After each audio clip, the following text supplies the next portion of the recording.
రెండవ వర్తమానంలో వాక్య భాగం ప్రకటన గ్రంథం 2వ అధ్యాయం 18వ వచనం నుండి 29వ వచనం వరకు మార్చి చదువుదాం. ప్రకటన 2:18 నుండి 29 వరకు. తుయతైరలో ఉన్న సంఘపు దూతకు ఇలాగు వ్రాయు: అగ్ని జ్వాల వంటి కన్నులను, అపరంజిని పోలిన పాదములను గల దేవుని కుమారుడు చెప్పు సంగతులేవనగా,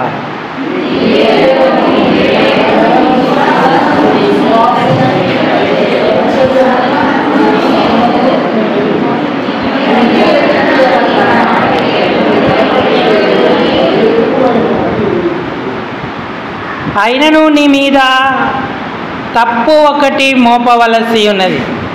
ఏమనగా, తాను ప్రవక్తినని చెప్పుకొనుచున్న యెజబెలను స్త్రీని ఉండనిచ్చుచున్నావు. జారత్వము చేయుటకును, విగ్రహములకు బలి ఇచ్చిన వాటిని తినుటకును అది నా దాసులకు బోధించుచు వారిని మోసపరచుచున్నది.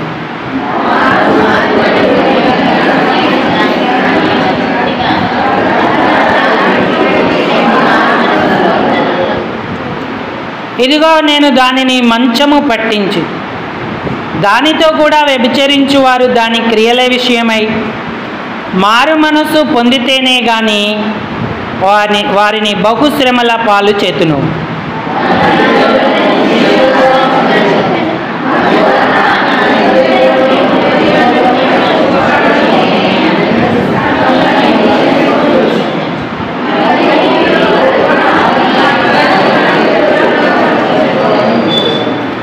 అయితే తుయతైరలో కడమవారైన మీతో, అనగా ఈ బోధను అంగీకరింపగా సాతాను యొక్క గూఢమైన సంగతులను ఎరగమని చెప్పుకొని వారందరితో నేను చెప్పుచున్నదేమనగా, మీపైన మరి ఏ భారమును పెట్టను.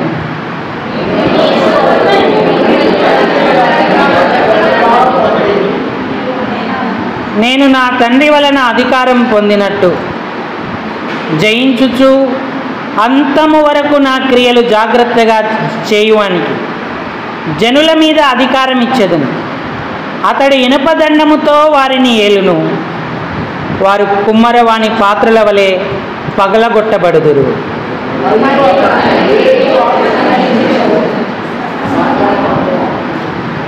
సంఘములతో ఆత్మ చెప్పుచున్న మాట చెవిగలవాడు వినుగాక. 20వ వచనం అందరం చదువుకుందాం. బిగరగా స్పష్టంగా చదవండి. అయినను నీ మీద తప్పు ఒకటి మోపవలసి ఉంది. ఏమనగా, తాను ప్రవక్తినని చెప్పుకొనుచున్న యెజబెలను స్త్రీని నీవు ఉండనిచ్చుచున్నావు. జారత్వము చేయుటకును, విగ్రహములకు బలి ఇచ్చిన వాటిని తినుటకును అది నా దాసులకు బోధించుచు వారిని మోసపరచు. చాలండి. చదువుకున్న లేఖన భాగం చేరిరాగలిగిన మన హృదయాలకు ఈ మధ్యాహ్నం దేవుని ప్రత్యక్షత పొందడానికి హెచ్చరికగా, పురికొల్పుగా, ఆశీర్వాదకరంగా, దీవెనకరంగా ప్రేమగల దేవుడు చేయునుగాక. ఆమేన్. ప్రభు ప్రజలారా, ప్రభునందున్నటువంటి ప్రియమైన వాళ్ళారా, మనం దేవుని యొక్క వాక్యాన్ని కొంత ధ్యానపూర్వకంగా ఆలోచన చేద్దాం. దేవుని పిల్లలు అంటే రక్షణ పొంది పాపక్షమాపణ అనుభవానికి వచ్చిన వారు దేవుని సంఘం. యోహాను శుభవార్త 1వ అధ్యాయం 12వ వచనం. యోహాను శుభవార్త 1వ అధ్యాయము 12వ వచనం.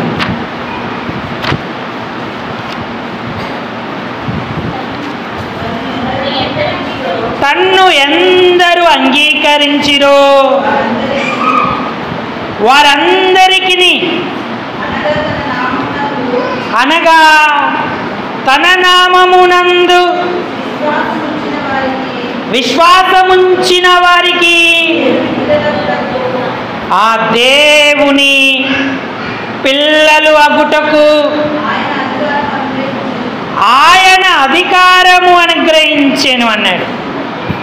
ప్రభువైన యేసుక్రీస్తునందు నువ్వు విశ్వాసం ఉంచావా? నీ పాపాలు క్షమించబడతాయి.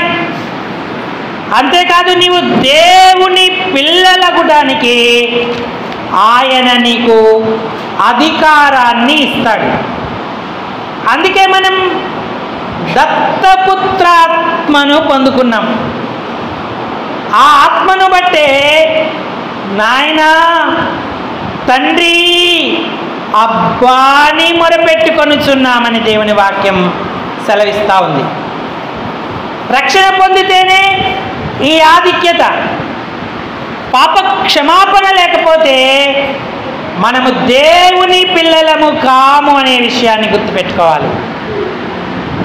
దేవుని బిడ్డలైతే పరలోక వారసులం, ఆయన కుమారులం, ఆయనను పోలి ఆయన వలె ఉండడానికి వెళ్ళిపోబోతున్నటువంటి వారం. కాబట్టి ఈ సమయంలో రక్షణ లేకపోతే ఇదే మంచి అనుకూలమైన సమయం. ప్రభువును సొంత రక్షకుడిగా అంగీకరిద్దాం. ఆయన యందు విశ్వాసం ఉంచి మనము దేవుని పిల్లలై జీవించాలి. ఇది మానవులందరికీ ప్రాథమికంగా అవసరమైన మొదటి అనుభవం. ఎందుకంటే రక్షణ లేకపోతే ఆయన పిల్లలం కాదు కదా. ఆరని అగ్నికి పాత్రులమై యుగ యుగములు నరకంలో కాలుతాం. చనిపోయిన తర్వాత బ్రతికున్న 70-80 సంవత్సరాలు నెమ్మది లేక మన దోషం మనల్ని చిక్కులో పెట్టి పలు రకాలైన ఆవేదనలకు గురి అయి నష్టపడేటువంటి వారంగా ఉంటాం. మరి ఈ సమయం ఇక్కడున్న నీవు ఆయన వాక్యాన్ని అంగీకరించి ఆయనను విశ్వసించి దేవుడిగా అంగీకరించి ధన్యుడు అవ్వు. నువ్వు దేవుని పిల్లగా, కుమారుడిగా, కుమార్తెగా చేయబడతావు. ఒకవేళ రక్షణ పొంది దేవుని పిల్లలమైతే మన ఆధ్యాత్మిక జీవితం దేవుని ఇష్ట ప్రకారంగా ఉండాలని దేవుడు కోరుతా ఉన్నాడు. సామెతల గ్రంథం 3వ అధ్యాయము 5వ వచనం. సామెతల గ్రంథం 3వ అధ్యాయము 5వ వచనం. నీ స్వబుద్ధిని ఆధారము చేసి కొనక నీ పూర్ణ హృదయముతో యెహోవా యందు నమ్మికయుంచు. ఆరు కూడా నీ ప్రవర్తన అంతటి యందు ఆయన అధికారమునకు ఒప్పుకొనుము. అప్పుడు ఆయన నీ త్రోవలను సరళము చేయును అన్నాడు. నేను జ్ఞానిని కదా అని నీవు అనుకొనవద్దు. యెహోవా యందు భయభక్తులు కలిగి చెడుతనము విడిచిపెట్టుము అన్నాడు. అప్పుడు ఆరోగ్యం నీ సొంతం అవుతుంది అంటున్నాడు. మెట్టికి ఇక్కడ గమనించాల్సిన సంగతి ఏంటంటే రక్షించబడిన దేవుని బిడ్డను అనుకున్న ప్రతి ఒక్కరూ స్వబుద్ధిని ఆధారం చేసుకోవద్దు అన్నాడు. మరి దేనిని ఆధారం చేసుకోవాలి? దేవుని వాక్యాన్ని ఆధారం చేసుకోవాలి. యెహోవాను ఆధారం చేసుకోవాలి. సొంత బుద్ధిని ఆధారం చేసుకుంటే మనం నష్టపడతాము. యెహోవాను ఆధారం చేసుకొని ఆయన యందే పూర్ణ హృదయంతో నమ్మిక ఉంచి మన ప్రవర్తన అంతటి యందు ఆయన అధికారానికి ఒప్పుకుంటే అప్పుడు ఆయన మన త్రోవలు సరళం చేస్తాడు. ఆర్థిక ఇబ్బందులు, అక్కెరలు, అప్పులు, అనారోగ్యాలు, ఈతి బాధలు, చుట్టుపక్కల వారి శత్రువుల వేదన, ఆర్థిక లోట్లు అన్నీ సరళం చేస్తారు. ఎప్పటికప్పుడు నీకు ఏది కావాలో అది ఆయన అనుగ్రహించేటువంటి వాడిగా ఉంటాడు. నేను జ్ఞానిని కదా అని నీవు అనుకునవద్దు అన్నాడు. మనల్ని ఎప్పుడూ మోసం చేసే విషయం ఒకటి ఉంటుంది. ఏంటంటే అది మన స్వబుద్ధి, మన మనస్సు, ఇంకా చెప్పాలంటే మన అభిప్రాయం. మనం దాన్ని ఆధారం చేసుకుంటాము. కానీ దేవుడు ఏం చెప్పాడు, లేఖనములో ఏముంది అని లోతుగా ఆలోచించం. సెక్యులర్గా ఉండే ఐక్యత వేరు, సెక్యులర్గా ఉండే సమాధానం వేరు, సెక్యులర్గా ఉండేటువంటి ప్రేమ వేరు, దేవుని ఆత్మ వేరు. అందుకే ఆయన్ని అడగాలి, ఆయన యొద్ద విచారణ చేయాలి, ఆయన చెప్పినట్టుగా మనం నడుచుకోవాలి. అప్పుడు మనం ఆయన మీద ఆధారపడిన వారం అవుతాం. ఆయన మన త్రోవలను సరళం చేసేవాడిగా ఉంటాడు. యెషయా గ్రంథంలో అన్నాడు, స్వబుద్ధి అనే దానికి నా యొద్ద విచారణ చేయక మీరు ఆలోచన చేస్తారు అన్నాడు.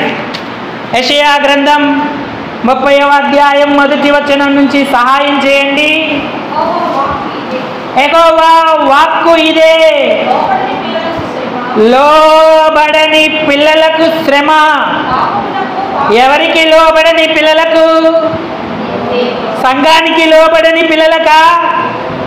సేవకులకు లోబడని పిల్లలకా? దేవునికి లోబడని పిల్లలకు శ్రమ.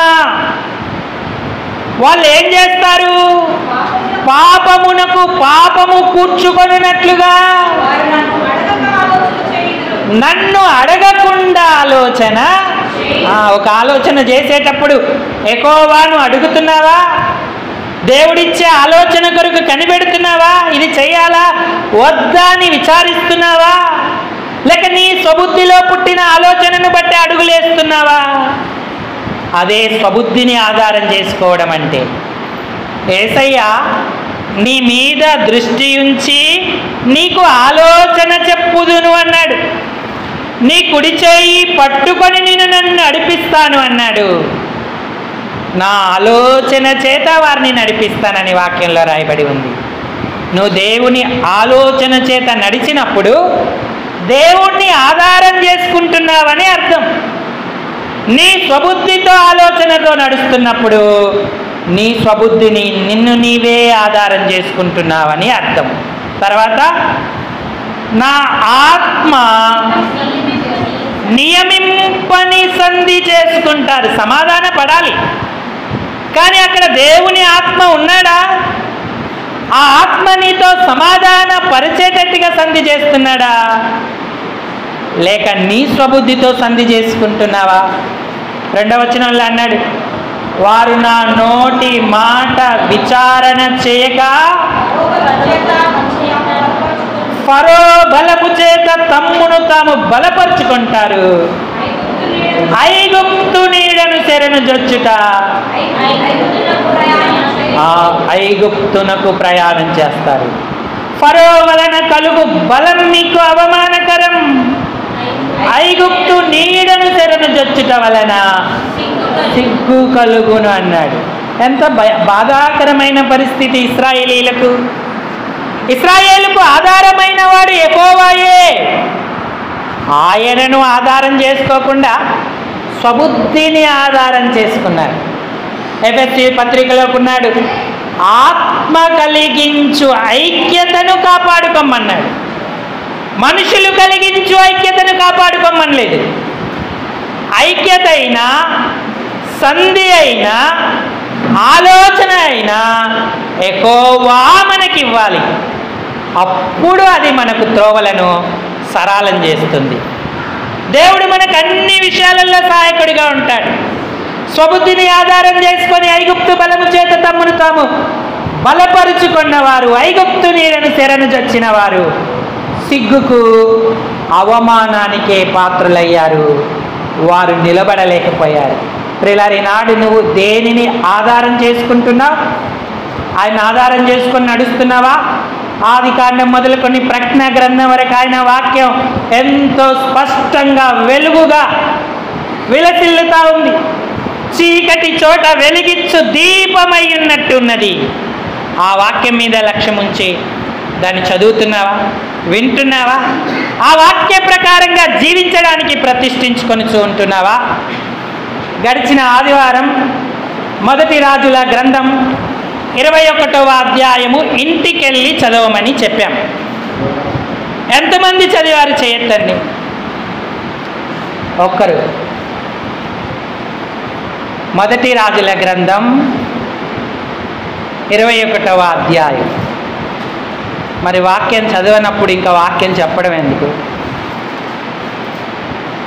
వారం రోజుల సమయంలో ఒక్కసారి కూడా మీరు బైబిల్ ఓపెన్ చేయకపోతే, బైబిల్ వాక్యం చదవకపోతే మనం దేవుని పిల్లలుగా ఎలాగో ఆయనలో ఎదగగలుగుతూ ఉంటాం. అంటే ప్రియులారా, వాక్యము దినదినము చదవాలి, చెప్పిన మాట చదవాలి. వాక్యాన్ని మన అంతరంగంలో నాటుకునేలా మనల్ని మనం ఆయనకు అప్పగించుకునేటువంటి వారంగా ఉండాలి.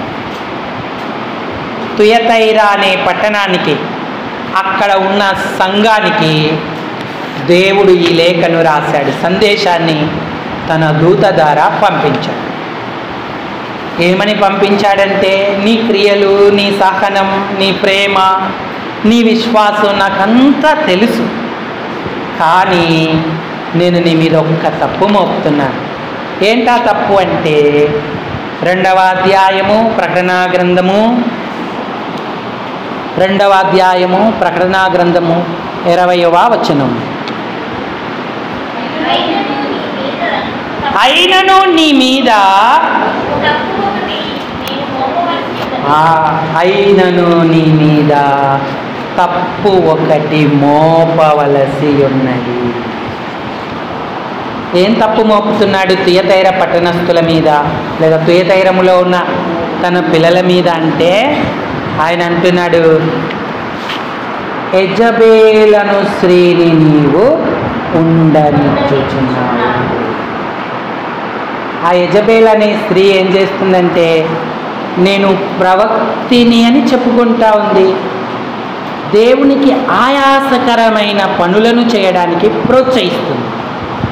జారత్వం చేయమంటుంది, విగ్రహాలకు అర్పించిన వాటిని తిను అని చెప్తా ఉంది. తన దాసులకది బోధిస్తూ మోసపురుచుతున్నది. ఈ మోసాన్ని తుయతైర సంఘం గుర్తించలేకపోయింది. కొందరు ఈ మోసం బారిన పడిపోయారు. దేవుడు దానికి అవకాశం ఇచ్చాడు. ఎందుకు అవకాశం ఇస్తాడంటే, ఆయన దీర్ఘశాంతుడు కాబట్టి. మారు మనసు పొందుటకు నేను దానికి సమయమిచ్చి తిని గాని అన్నాడు. అది జారత్వాన్ని విడిచిపెట్టి మారు మనసు పొందనుల్లదు అంటే పొందడానికి ఇష్టపడదు. ఇప్పుడు దేవుడు దాని మీద చర్యలు తీసుకుంటున్నాడు. నువ్వు మారు మనసు పొందితేనే సరి, ఆమెను లేదా స్త్రీని, ఆ యెజబేలును అనుసరిస్తున్న వారిని మంచము పట్టిస్తాను అన్నాడు. బహుశ్రమల పాలు చేతును అన్నాడు. ఇంకా దాని పిల్లలను నిశ్చయముగా చంపెదను అన్నాడు. అప్పుడు నేను యెహోవానని మీరు తెలుసుకుంటారు అన్నాడు. ఒకవేళ యెజబేలు బోధను అంగీకరించక అనుసరించి నడుస్తున్న వారిపై నేను ఏ భారము మోపను గాని మీకు కలిగి ఉన్న దానినే గట్టిగా పట్టుకొనుడి అన్నాడు. నేను వచ్చు వరకు మీ క్రియలు కొనసాగించండి, నేను మీకు ప్రతిఫలం ఇస్తాను అని చెప్తా ఉన్నాను. వీళ్ళ ఈనాడు యెజబేల్ అనే స్త్రీ మనిషి కాదు, కానీ అది ఒక దుర్మార్గతకు గుర్తుగా ఉంది. తుయతైర పట్టణములో ఎక్కడి నుంచి వచ్చింది యెజబేలు స్త్రీ? ఆమె ఆహాబు భార్య. అప్పుడెప్పుడో పాత నిబంధన గ్రంథంలో ఉన్న స్త్రీ. ఈ తుయతైర పట్టణస్థురాలు నిజానికి ఆమె పేరు యెజబేలు కాదు, కానీ యెజబేలులో ఉన్నటువంటి లక్షణాలన్నీ ఈమె సంతరించుకుంది. దుర్మార్గతకు అంబాసిడర్గా ఉంది, రాయబారిగా ఉంది. ఈమెను చూస్తే ఆమె పేరు, ఆమె క్రియలు గుర్తు రావట్లేదు, యెజబేలే గుర్తొస్తూ ఉంది. అందుకే ఆమెను అలంకార రీతిగా యెజబేల్ అని ఆమెను హెచ్చరిక చేస్తూ ఉన్నాడు. యెజబేలు ఎవరంటే సీదోనీయురాలు. యెజబేలను మాటకు అర్థం పెండ్లి కాని స్వచ్ఛమైన అని అర్థం. ఎత్బయేలు సీదోనీయుల రాజు. ఆమె కుమార్తె లేదా అతని కుమార్తె ఈమె యెజబేలు. చూడండి, మొదటి రాజుల గ్రంథం 16వ అధ్యాయము. రాజుల మొదటి గ్రంథం 16వ అధ్యాయము 31వ వచనం చదవండి.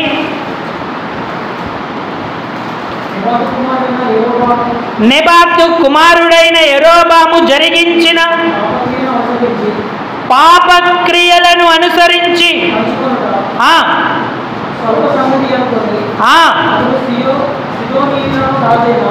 ఆహాబు ఏం చేస్తున్నాడంటే సీదోనీయులకు రాజు అయిన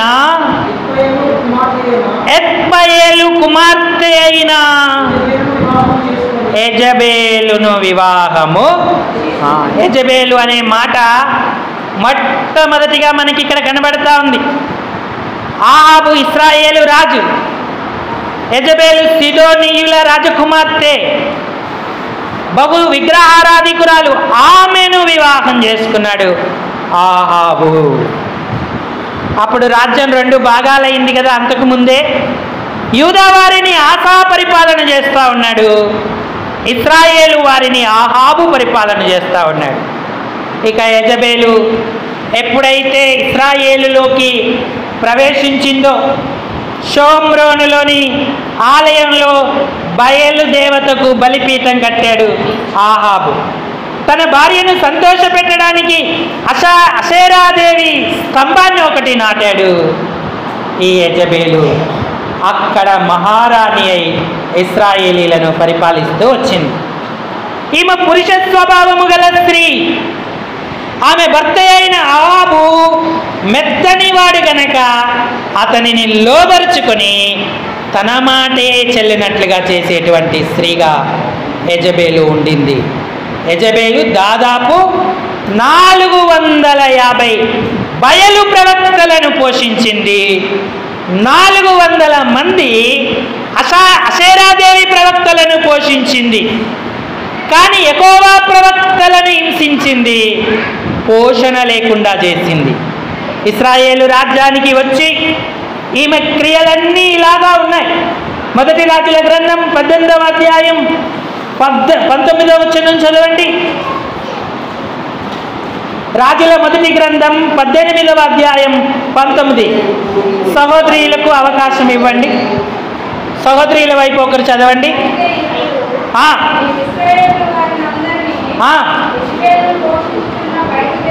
యెజబేలు పోషించుచున్న బయలుదేవతా ప్రవక్తలు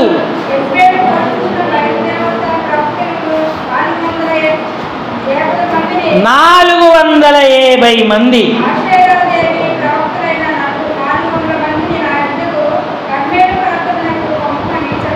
అంటే 850 మందిని యెజబేలు పోషిస్తూ ఉంది. మరి యెహోవా ప్రవక్తలను ఏం చేస్తుంది? వారికి పోషణ తీసేసింది, వారిని శ్రమ పెడతా ఉంది. అప్పుడు వారి గృహ నిర్వాహకుడైన ఓబద్య గుహకు 70 మంది చొప్పున దాచిపెట్టి వారికి అన్నపానాలనిస్తూ వారిని పోషిస్తూ ఉన్నాడు. 13వ వచనం సహోదరులు చదవండి. మొదటి రాజులు 18:13. యెజబేలు యెహోవా ప్రవక్తలను హతము చేయుచుండగా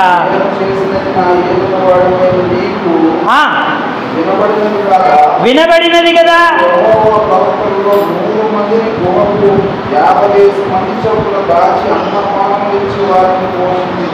70 మందిని గుహకు దాచిపెట్టి 100 మందికి అన్నపానాలను ఇచ్చాడు. అంటే ఒక గుహలో 50 మంది, మరో గుహలో 50 మందిని దాచిపెట్టి ఓబద్య వారిని పోషిస్తూ వచ్చాడు.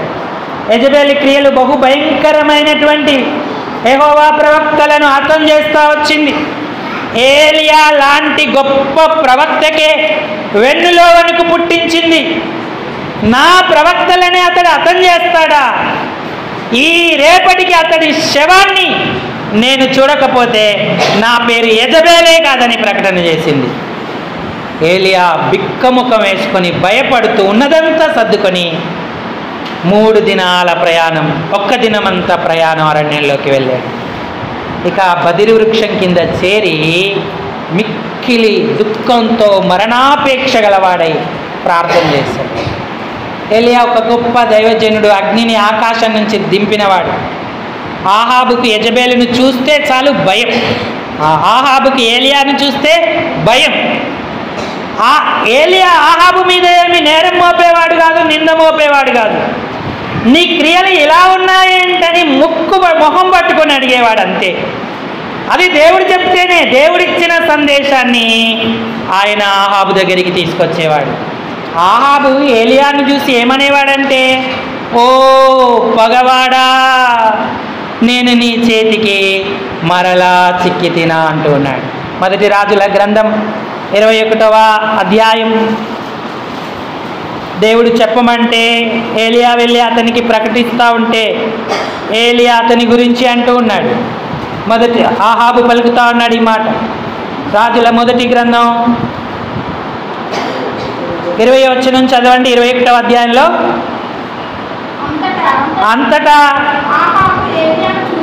అంతటా ఆహాబు ఏలియాను చూచి, నీ చేతిలో నేను చిక్కుబడి తినా అని పలకగా, యెహోవా దృష్టికి కీడు చేయుటకు నిన్ను నీవే అమ్ముకొని ఉన్నావు, నా చేతిలో నీవు. యెహోవాకు లోబడని వారందరూ ప్రవక్త చేతిలో చిక్కుతారు. ఆహాబుకు యెజబేలుకు దేవుడు వర్తమానం పంపినప్పుడు మరి ఏలియాను చూసి అంటున్నాడు, పగవాడా అంటున్నాడు. ఏలియాకు ఆహాబుకు ఏం పగ? ఆహాబు తోటేమన్నా రాసుకున్నాడా ఏలియా? లేదా రాజనగరిలో ఒక మిద్దెనేమన్నా ఆక్రమించాడా? ఇంకేమన్నా కోరుకున్నాడా? ఏం పగలేదు. వాక్యము ఉన్నది ఉన్నట్టుగా ప్రకటిస్తేనే వందనాలు అయ్యగారు అనడానికి బదులుగా పగవాడా అని పిలుస్తూ ఉన్నాడు. ఎంత ప్రమాదకరమైన పరిస్థితి ఆహాబు కలిగి ఉన్నాడు. దిద్దుకోవడానికి ఆహాబుకు మంచి అవకాశం, కానీ ఆహాబు లోబడలేకపోతున్నాడు. ఎందుకంటే యెజబేలును ఉండనిచ్చాడు. యెజబేలు వశమైపోయాడు.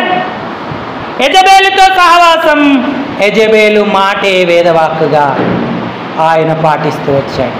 అందుకే ఆహాబు లాంటి దుర్మార్గుడు వేరొకరు లేరు అన్నాడు.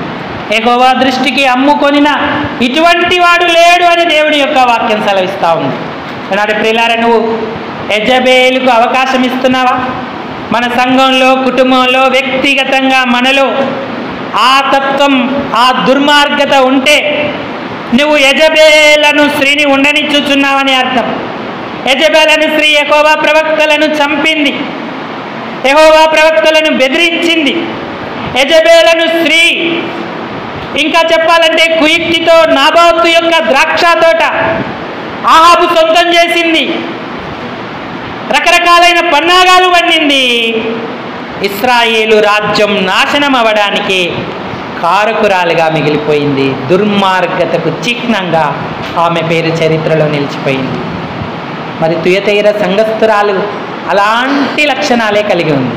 తాను ప్రవక్తిని అని చెప్పుకుంటుంది. నిజంగా ప్రవక్తి అయిన వారు ఎవ్వరూ నేను ప్రవక్తిని అని చెప్పుకోలేదు.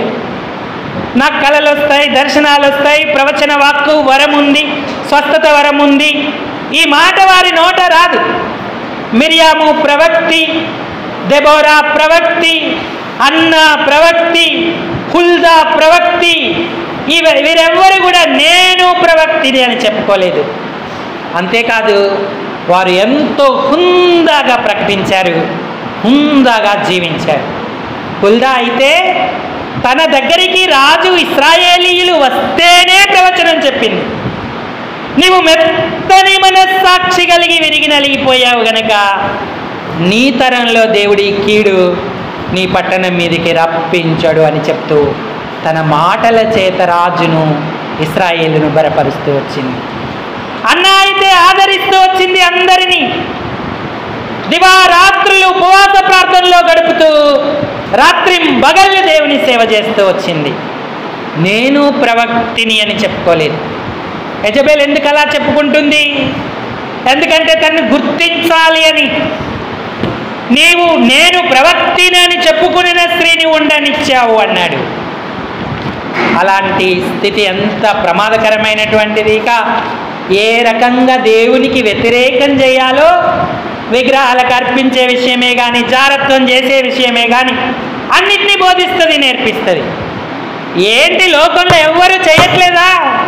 నువ్వు ఒక్కదానివే మిగిలావా, ఒక్కడివే మిగిలావా? ఏం కాదులే, మళ్ళీ ఉపవాసం ఉండు, కన్నీరు విడువు, ప్రార్థన చేయి, దేవుడు క్షమిస్తాడు, కృపనిస్తాడు అని బోధిస్తుంది. పాపము విడిచిరండని దేవుడు ఆజ్ఞాపిస్తూ ఉన్నాడు. అయితే ఆనాటి సంఘం ఇలాంటి విపత్కర పరిస్థితుల్లో ఉంది. ప్రియులారా, ఈనాడు దేవునికి ఆయాసకరమైనవి ఏవైనా మనలో ఉన్నాయా? ఆయనకి ఇష్టం లేని దుర్మార్గత అంతా యెజబెలుతోనే సమానం. అది అక్షరార్థంగా ఒక స్త్రీయే కాదు, కానీ కనబడినటువంటి దుర్మార్గత అంతా దేవుడు ఆ విగ్రహంతో, ఆ వ్యక్తితో పోల్చుతూ సంఘానికి చెప్తున్నాడు. నిజానికి తుయతైర సంఘం ఒక శ్రేష్ఠ సంఘం. తుయతైర అంటే యెజబెలు గుర్తుకు రాదు, మరి ఎవరు గుర్తుకొస్తారు? తుయతైరలో రక్షించబడిన విశ్వాసులు, వారి సేవ, వారి సంఘం, వారి ప్రార్థనా ఫలం ఎంతో గొప్పది. ఒక్క తుయతైర పట్టణస్థురాలు ఆ తుయతైర పట్టణాన్ని ప్రభావము చేసి గొప్ప స్థితిలోకి నడిపింది. చూడండి, అపోస్తలుల కార్యములు 16వ అధ్యాయము 13వ వచనం. విశ్రాంతి దినమున నదీ తీరాన ప్రార్థన జరుగును అనుకొని అక్కడికి వచ్చి కూర్చుండి కూడి వచ్చిన స్త్రీలతో మాట్లాడుచుంటిమి. అప్పుడు లూదియా అనే దైవభక్తి గల ఒక స్త్రీ వినుచుండెను. ఆమె ఊదా రంగు పొడిని అమ్ము తుయతైర పట్టణస్థురాలు. తుయతైర పట్టణస్థురాలు అన్నాడు లూదియా. ఇది లూదియమ్మ సంఘమే. ఈ సంఘంలో తుయతైర పట్టణస్థులు అనేకులు రక్షించబడిన తర్వాత యెజబెలు లాంటి తత్వము కలిగిన స్త్రీ కూడా అక్కడికి వచ్చింది. లూదియా రక్షించబడిన తర్వాత ఆమె ఇంటి వారందరినీ కూడా రక్షణలోకి నడిపి వారిని దేవునిలో బలపరుస్తూ వచ్చింది, దైవజనులను బలపరుస్తూ వచ్చింది, ఆదరిస్తూ వచ్చింది. లూదియమ్మలో ఎన్ని మంచి లక్షణాలు ఉన్నాయో తుయతైర సంఘములో కూడా అన్ని మంచి లక్షణాలతో విలసిల్లిన సంఘం. కానీ ప్రకటనా గ్రంథ కాలానికి ఆ సంఘం ఎంతగానో ఓడిపోయి, లోకంతో కలిసిపోయి, ఆధ్యాత్మిక జీవితంలో భ్రష్టత్వ స్థితిలో దిగజారిపోబోతుంది. లూదియా దైవభక్తి గల స్త్రీ అని చెప్పబడింది. ఆమె భక్తి గల స్త్రీ. ఏ సమాజ కూటాన్ని నిర్లక్ష్యం చేసే స్త్రీ కాదు. స్త్రీల కూటాన్ని, రాత్రి ప్రార్థనలను, సంఘ ప్రార్థనలను హత్తుకొని సంఘంలో ఒక్కొక్క బిడ్డ ఎలాగ ఎదుగుతున్నాడు, ఎప్పుడు రక్షణ అవసరం, ఎలా వారి కొరకు ప్రార్థన చేయాలని వారిని సమకూర్చేటువంటి స్త్రీగా ఉంది. వారి కొరకు మరి భక్తిని నేర్పే స్త్రీగా ఉంది. ఆమె భక్తి గల స్త్రీ. మొదటి లక్షణం ఆమెకది. రెండవది, ఆమె భారము కలిగిన స్త్రీగా ఉంది. ఆమె ఇంటి వారందరూ బాప్తిస్మం పొందాలన్న భారం. ఇంటికెళ్ళి విన్న వాక్యం అంతా వారికి వివరించినప్పుడు దేవుడు వారిని రక్షించాడు. వారందరూ కూడా ప్రభు అయిన యేసునందు విశ్వాసం ఉంచారు. ఇంటి వారందరూ కూడా రక్షణ పొందారు. ప్రభు అయిన యేసునందు విశ్వాసం ఉంచుము, అప్పుడు నీవును నీ ఇంటి వారందరూ రక్షణ పొందుదరను. దినదినం ఈ మాటలు నీ ఇంట్లో చెప్తున్నావా?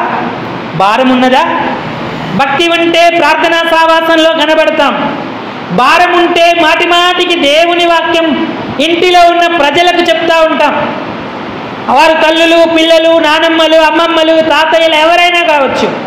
రక్షణ లేకపోతే ఇక్కడ విన్న సత్యవాక్యం నెమ్మదిగా కూర్చోబెట్టి, ఈరోజు పాస్టర్ గారు ఏం వాక్యం చెప్పారో తెలుసా, ఈరోజు రేడియోలో ఏం వాక్యం విన్నానో తెలుసా, ఈరోజు నేను టీవీలో ఏం వాక్యం విన్నానో తెలుసా, నేను పనిచేసే దగ్గర రక్షించబడిన ఒక సహోదరి నాకు తన సాక్ష్యాన్ని చెప్పింది, నువ్వు విన్నావా?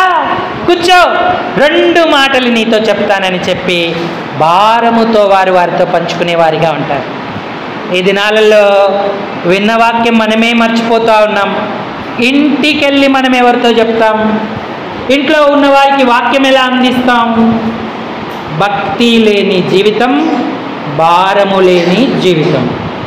3వది బాధ్యత గల స్త్రీ. లూదియా భర్త గురించి ఇక్కడ రాయబడలేదు, కానీ ఆమె భర్త కుటుంబ పోషణలో మరి ఎంతో వెలతిగా ఉన్నాడో లేదా సంపాదిస్తున్నప్పటికీ కూడా సరిపోవడం లేదేమో. లూదియా ఏం చేస్తుంది అంటే తుయతైరు పట్టణస్థురాలై ఉండి ఊదారంగు పొడిని అమ్ముతుంది, వ్యాపారం చేస్తుందండి. ఆ వ్యాపారం చేస్తూ ఇంటిని ఆర్థికంగా బలపరచాలని ప్రయత్నం చేస్తూ ఉంది. అన్యాయంగా కాదు, న్యాయంగానే, వ్యాపార నియమాల చొప్పుననే తన కుటుంబముకు అవసరమైన పోషణ కొరకు ఆమె ప్రయత్నం చేస్తూ ఉంది. బాధ్యత కలిగి ఆమె నడుచుకుంటున్నది. ఎంత మంచి కుటుంబం, ఎంత మంచి సంఘం అండి ఈ సంఘం. అలాంటి వారు అనేకులు ఆ సంఘంలో ఉన్నారు, బాధ్యత కలిగి ఉన్నారు. అంతేకాదు దైవజనుల పట్ల ఎంతో ప్రేమ కలిగిన స్త్రీగా ఉంది. 15వ వచనం చదవండి. ఆమెయు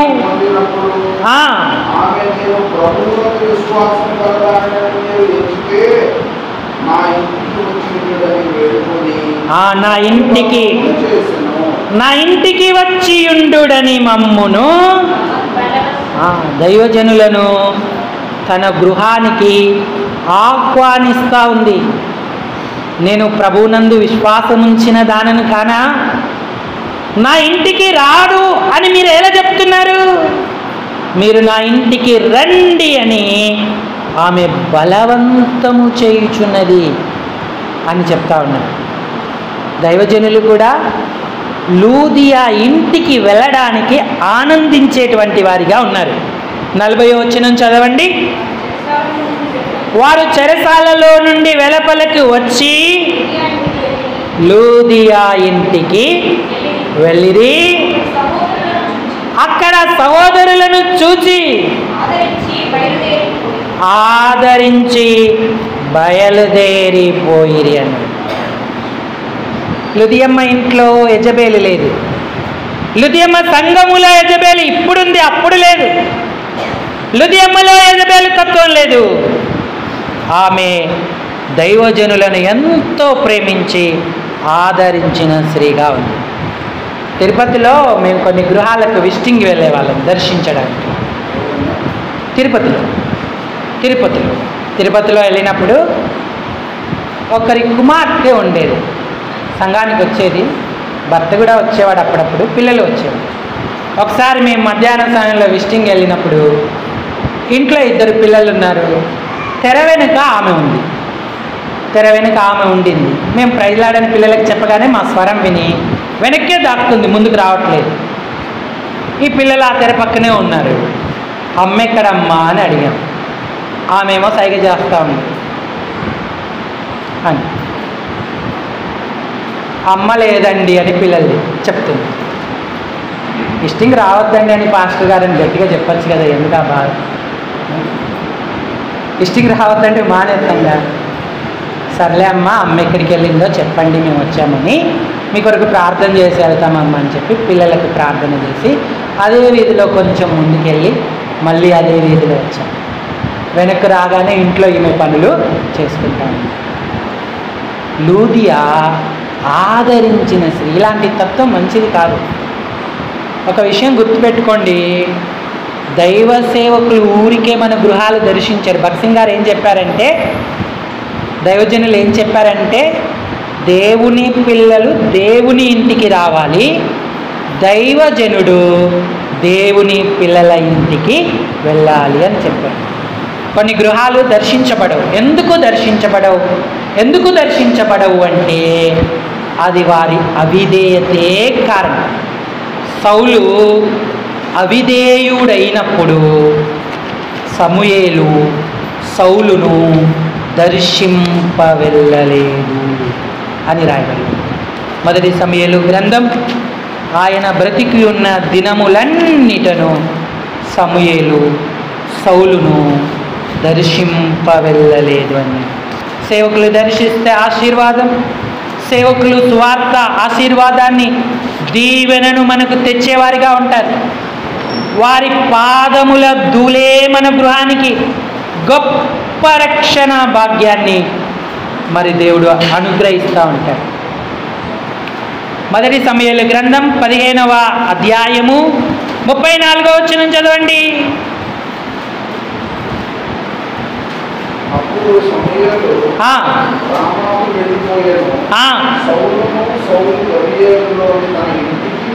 అవును, సౌలు బ్రతికిన దినములన్నిటను సమూయేలు అతనిని దర్శింపవెళ్ళలేదు. కానీ సౌలును గూర్చి దుఃఖాక్రాంతుడయ్యాడు. ఆ ఇంటి వారందరి కొరకు ప్రార్థన చేస్తూ దేవునికి సమూయేలు మొరపెట్టుకునేటువంటి వాడిగా ఉన్నాడు. ఇది సౌలులో ఉన్న దుర్మార్గతత్వాన్ని బట్టి, సౌలు దేవునికి అవిధేయుడైన కారణాన్ని బట్టి దర్శించుట అనేది ఆ గృహానికి, ఆ సౌలుకు మూయబడింది. ఈనాడు యెజబేలు అనే స్త్రీని మనం ఉండనిచ్చుచున్నామా? అపవాదికి సోటు ఇయ్యకుడి అన్నాడు. మనం ఎంత జాగ్రత్తగా ఉంటే అంత ధన్యులం అవుతాం. ఎంత తరచుగా దేవుని సేవకులు మన గృహాన్ని దర్శిస్తుంటే అంత ఎక్కువగా మనం దీవెనలు పొందుతాము. యెజబేలు యెహోవా ప్రవక్తలను పోషించదు కానీ బయలు ప్రవక్తలను పోషిస్తుంది. యెజబేలులో ఉన్న ఈ తత్వమే తుయతైరులోకి ప్రవేశపెట్టబడింది. అందుకు దేవుడు ఆమెను హెచ్చరిక చేస్తున్నాడు. ఈ అంత్య దినాలలో మన జీవితం ఎలాంటి స్థితిలో ఉంది? ఏ అనుభవంలో ఉన్నాం? మన ఆధ్యాత్మిక జీవితాన్ని దేవుని వాక్య ప్రకారంగా నిర్ణయించుకుంటున్నావా? లేకపోతే బహుశ్రమల పాలు చేతును అన్నాడు.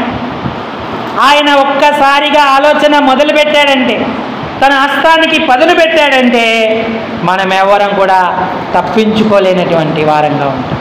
అంటే ప్రియులారా, మనం యోచన చేయాలి. ఏ ఆలోచన, నాకు వచ్చిన ఆలోచన నేను ఎలా జరిగించాలి అని మనం ఎంత జాగ్రత్తగా ఈ అంత్య దినాలలో ఉండాలి. వాక్యానికి లోబడిన వారికి, దేవునికి లోబడిన వారికి గొప్ప దీవెనలు ఉంటాయి. అందుకే అన్నాడు, సంగములతో ఆత్మ చెప్పుచున్న మాట చెవిగలవాడు వినుగాక. ఆ ప్రత్యక్షతలోకి మనం వచ్చినప్పుడే దేవుని ఆశీర్వాదాలు పొందుతాం. పేరు అర్థం మంచిదే కానీ ఆమె జీవితం మంచిది కాదు. యెజబేలు అంటే పెండ్లి కానీ స్వచ్ఛమైన అని అర్థం. కానీ దానికి తగినట్టుగా ఆమె జీవించలేదు. తరతరాలకు దుర్మార్గతకు గుర్తుగా ఉంది. లూదియా అనే పేరు ఎంత శ్రేష్టమైనది! ఆమె దీవింపబడింది. ఆమె ఇంటి వారందరికీ కూడా గొప్ప రక్షణ భాగ్యం. ఆమె ఉన్న ఈ ఊరిలో సంఘాన్ని స్థాపించి ఆ సంఘానికి ఎంత దీవెన దయచేసింది, దీవెన కలుగునట్లు చేసింది. లూదియా మంచి పరిమళ సువాసన కలిగిన పేరుగా ఉంది. యెజబేలు అసహ్యమైన పేరుగా ఉంది. ఆ పేరు తలుచుకుంటేనే అసహ్యత పడుతుంది. కాబట్టి ప్రియులారా, మనల్ని ప్రతిష్ఠించుకుందాం. ఒకవేళ దేవునికి ఆయాసకరమైన తత్వం ఏదైనా మనలో ఉందో అదే యెజబేలు. మన కుటుంబంలో ఉందా, మన సంఘంలో ఉందా, తీసేసుకుందాం. నాకు అట్టి కృపదయచేయి ప్రభా, నేను బలహీనుడు. నీ వాక్యం ఏం చెబుతుందో, నీ ఆలోచన ఏంటో, నీ ప్రేమ ఏంటో నేను గుర్తించి నడుచుకోవడానికి సహాయం చేయండి. ఈ తలంపును ప్రభు దీవించునుగాక. అందరూ తలలు వచ్చి కళ్ళు మూసుకోండి. మనం ప్రార్థనలోకి వెళ్ళగలం.